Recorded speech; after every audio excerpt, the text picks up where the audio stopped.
Hello everyone welcome back to my YouTube channel. So आपण मैंने देखिपारे आज वीडियो रे आमे एलटीआर टीचर्स जो जॉइन करथिले पीसीएम सीबीजेड जो नवेम्बर मासर 26 तारिख रे जॉइन करथिले। तो से 26 रु 30 भीतर जो सैलरी बिलटा आपण मन केमती करिवे तो से ऊपर आज वीडियोटी रहइबो।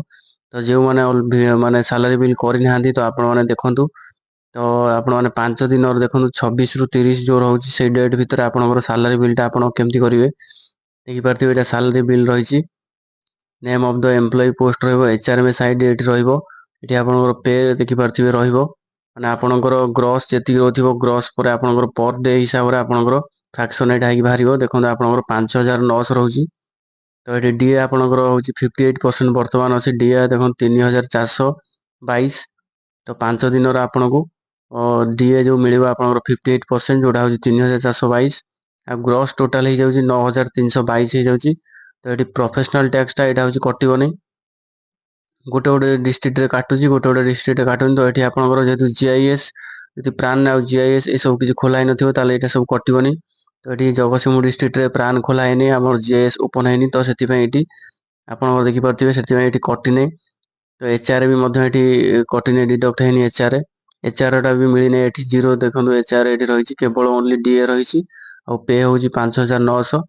से बळे एटी देखि पारथिबे टोटल रहउची एटी 9197। तो 9197 एटा होउची भूल अछि सैलरी बिल देखि पारथिबे। एटा होउची आपनकर टोटल एटी मिलिबो 9322 टका। ए प्रोफेशनल टैक्स कटिबो नै। तो एई हिसाब रे आपण मानकर ए सैलरी बिल टा रहिबो जोटा कि रहिबो नवेम्बर जोटा 26 रु रहिबो 11:30 भीतर रहिबो। तो आपण मानकर सब केमती कोन सैलरी बिल हेइछि कोन किछि जदि मिस्टेक रहउछि तो आपण माने एठी कमेंट बॉक्स रे कमेंट करंतु। आपणकर मध्य सैलरी बिल एई हिसाब रे आपण माने करि परिबे। तो जो माने करि नाहंती से माने वीडियो देखंतु। ए वीडियो हिसाब रे जो हिसाब रे हेइछि जोटी बिलटा ए हिसाब रे आपण माने सैलरी बिल करिवे। आ जदि आपणकर प्राण डिडक्ट हेतिबो प्राण अकाउंट जो प्राण नंबर टा जदि खोला हे जैतिबो तेन एठी आपणकर कटिबो। प्राण जो 10% कटुची तो 10% एठी कटिबो प्राण। जेहेतु एठी हमर प्राण खोला हेनी तो सेठी 10% सेति एठी कटि नै। तो प्राण खोला हेतले 10% कटिबो। तो नेक्स्ट रहउची प्रोफेशनल टैक्स।